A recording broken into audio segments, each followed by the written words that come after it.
آپ نے غور کیا ہے کہ گھر کی صفائی صرف گھر کو خوبصورت نہیں بناتی بلکہ انسان کے مزاج اور زندگی کو بھی بدل دیتی ہے۔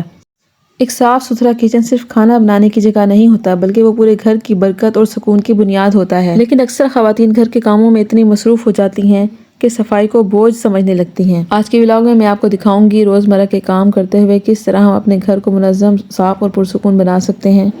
السلام علیکم، امید کرتی ہوں کہ آپ سب خیریت سے ہوں گے۔ آج میں آپ کو اپنی ڈیلی روٹین کے کچھ حصے دکھانے والی ہوں اور ساتھ ساتھ صفائی اور گھر سنبھالنے سے متعلق کچھ اہم باتیں بھی شیئر کروں گی۔ صبح کا وقت میرے لیے بہت اہم ہوتا ہے کیونکہ اسی وقت پورے گھر کا نظام سیٹ کرنا ہوتا ہے۔ میں ہمیشہ کوشش کرتی ہوں کہ کچن صاف ہو۔ ہم لوگوں نے تو آلریڈی پہلے صبح ناشتہ کر لیا تھا، لیکن چھوٹا بیٹا کافی لیٹ اٹھتا ہے تو اس کا ناشتہ میں کافی لیٹ بناتی ہوں۔ میری یہ کوشش ہوتی ہے جب بھی وہ اٹھے اسی ٹائم اس کو ناشتہ بنا کر دوں۔ میری یہ کوشش ہوتی ہے کہ جیسی چیزیں استعمال کروں ان کو فوراً اپنی جگہ پر رکھوں۔ اس سے نہ صرف وقت بچتا ہے بلکہ کچن بھی صاف رہتا ہے۔ ایک سگڑ عورت کی پہچان یہی ہوتی ہے کہ وہ اپنے گھر کی ہر چیز کو ترتیب سے رکھتی ہے۔ گھر کا بڑا یا چھوٹا ہونا اہم نہیں ہوتا بلکہ اسے سنبھالنے کا طریقہ اہم ہوتا ہے۔ گھر کو سنبھالنا اتنا آسان کام نہیں ہوتا، لیکن محبت اور سلیقے سے ہر مشکل آسان ہو جاتی ہے۔ ایگز بچوں کے لیے بہت امپورٹنٹ ہے۔ موسٹلی ڈاکٹرز کہتے ہیں آپ 1 سے 2 ایگز ڈیلی بچوں کو کھلایا کریں۔ اس سے نہ صرف بچوں میں کیلشیم کی کمی دور ہوتی ہے بلکہ بچہ اسٹرانگ ہوتا ہے، بچے میں قوت مدافعت بڑھ جاتی ہے۔ آج میں نے الماری سیٹ کرنی تھی اور کچھ کپڑے پریس ہوئے تھے، ان کو ہینگ کرنا تھا میں نے۔ میری یہ کوشش ہوتی ہے کہیں بھی آنا جانا پڑ جاتا ہے تو میرے کپڑے پریس ہوئے ہوں، تو موسٹلی بچوں کے ساتھ کافی پرابلم ہو جاتا ہے، اپنے کپڑے پریس کرنے کا ٹائم ہی نہیں ملتا، اگر ملتا بھی ہے تو بس جلدی میں کپڑے پریس ہوتے ہیں۔ اور نیچے یہاں پر میں نے اپنے پرس وغیرہ، بیگس وغیرہ رکھے ہوئے تھے۔ اگر آپ ماں ہیں تو پلیز کوشش کیا کریں اپنے آپ کو کبھی بھی نیگلیکٹ مت کیا کریں۔ جیسے ہی آپ بچوں کا خیال رکھتی ہیں ویسے اپنا خیال بھی رکھنا ضروری ہوتا ہے۔ جیسے آپ بچوں کی ہر چیز مینٹین کر کے رکھتی ہیں، اپنی بھی چیزیں ہر وقت مینٹین کر کے رکھا کریں، ہر چیز ریڈی کیا کریں تاکہ جب بھی کہیں اچانک کہیں جانا پڑے تو آپ کو آپ کی ہر چیز ریڈی ملے۔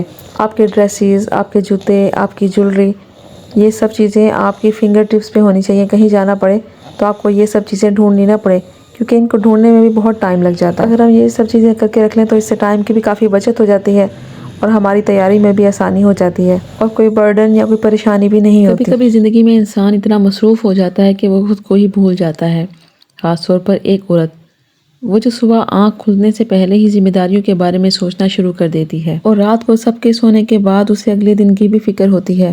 ایک عورت کی زندگی کی شروعات اکثر اپنے آرام سے نہیں بلکہ دوسروں کے آرام سے ہوتی ہے۔ وہ خود تھکی ہوئی ہو، بیمار ہو یا پریشان ہو، لیکن وہ پھر بھی اٹھتی ہے، کچن کا رخ کرتی ہے اور اپنے گھر والوں کے لیے دن کی شروعات کرتی ہے۔ یہ صرف روزمرہ کے کام نہیں ہوتے بلکہ اس کی محبت اور ذمہ داری کا اظہار ہوتا ہے۔ آج جب میں اپنے گھر کے کام کر رہی تھی، کچن صاف کر رہی تھی، ناشتہ تیار کر رہی تھی، تو میرے ذہن میں بار بار یہی سوال آتا تھا کہ عورت کی زندگی کتنی خاموش جدوجہد سے بھری ہوئی ہوتی ہے۔ اچھا، ہم عورتیں جب کچن میں کھڑی ہوئی کھانا بنا رہی ہوتی ہیں تو ہمیں صرف کھانے کی فکر نہیں ہوتی بلکہ ہمیں یہ فکر ہو رہی ہوتی ہے کہ کس کو کیا پسند ہے، کس کو کیا کھلانا ہے، کیسے اپنے گھر والوں کو خوش رکھنا ہے۔ اکثر ایسا ہوتا ہے کہ کسی کی محنت کو عام سمجھ لیا جاتا ہے، لوگ سمجھتے ہیں یہ تو اس کی ذمہ داری ہے، عورت کا فرض ہے کہ وہ اپنے گھر سنبھالے، اپنے بچوں کا خیال رکھے، عورت کا تو کام ہی یہی ہے۔ بلکہ وہ یہ نہیں سمجھتے کہ یہ ذمہ داری نہیں ہے بلکہ اس کی قربانی ہے جو وہ دے رہی ہے اپنی فیملی کی خاطر۔ گھر سنبھالنا بھی ایک فن ہوتا ہے اور گھر کو سنبھالنا صرف جھاڑو لگانے یا برتن دھونے کا نام نہیں ہے، یہ ایک فن ہوتا ہے جس میں صبر، محبت اور سمجھداری شامل ہوتی ہے۔ ایک عورت اپنے گھر کو اس طرح سنبھالتی ہے جیسے ایک فنکار اپنی تصویر بناتا ہے۔ وہ ہر چیز کو ترتیب دیتی ہے، ہر چیز کا خیال رکھتی ہے اور ہر چیز کو خوبصورت بنانے کی کوشش کرتی ہے۔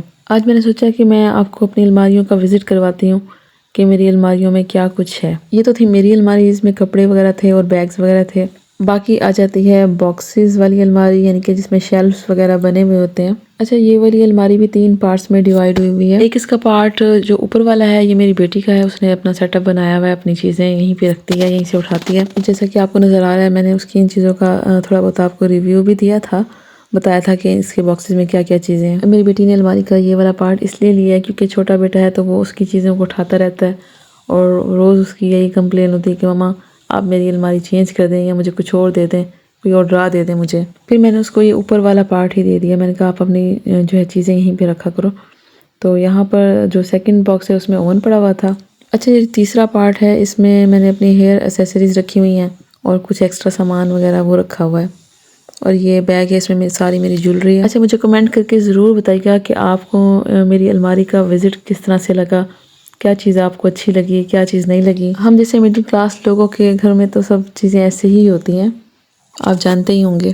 تو کچھ سامان جو ہے میں نے اپنا لاؤنج میں ٹھہرایا ہوا ہے، یہ میرا جو ہے جسے شوکیس کہتے ہیں، اس میں سارے برتنز وغیرہ رکھے ہوئے ہیں، بس ابھی کوئی سیٹنگ وغیرہ نہیں ہوئی بھی۔ اچھا جی، یہاں پر یہ تقریباً چاول بن گئے تھے، لیکن یہ میں نے نہیں بنائے، میری دیورانی نے بنائے ہیں۔ جیسا کہ آپ جانتے ہیں کہ ہمارا جوائنٹ فیملی سسٹم ہے۔ یہاں پر برتن کافی بکھرے ہوئے تھے جو میں نے اپنے حصے کے نہیں دھوئے تھے۔ حصے کے کیا، ہماری فیملی میں ہر کوئی اپنے برتن خود ہی دھوتا ہے، تو باقی کچن کی صفائی ہم دیورانیاں مل کے بانٹ لیتی ہیں۔ اچھا جی، یہاں پر میں گون رہی تھی آٹا۔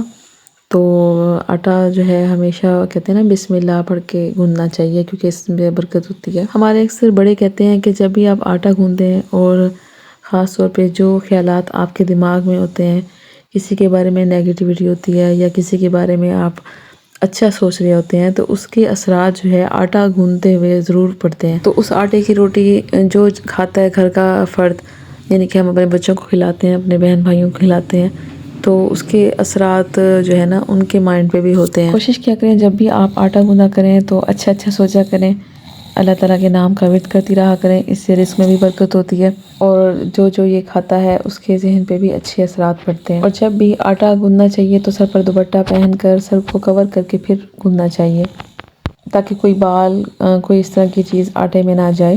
آج کی ویڈیو میں آپ کو کچھ بھی پسند آیا ہو تو پلیز ویڈیو کو لائک کریں، شیئر کریں اور چینل کو سبسکرائب کرنا نہ بھولیں۔ اللہ حافظ۔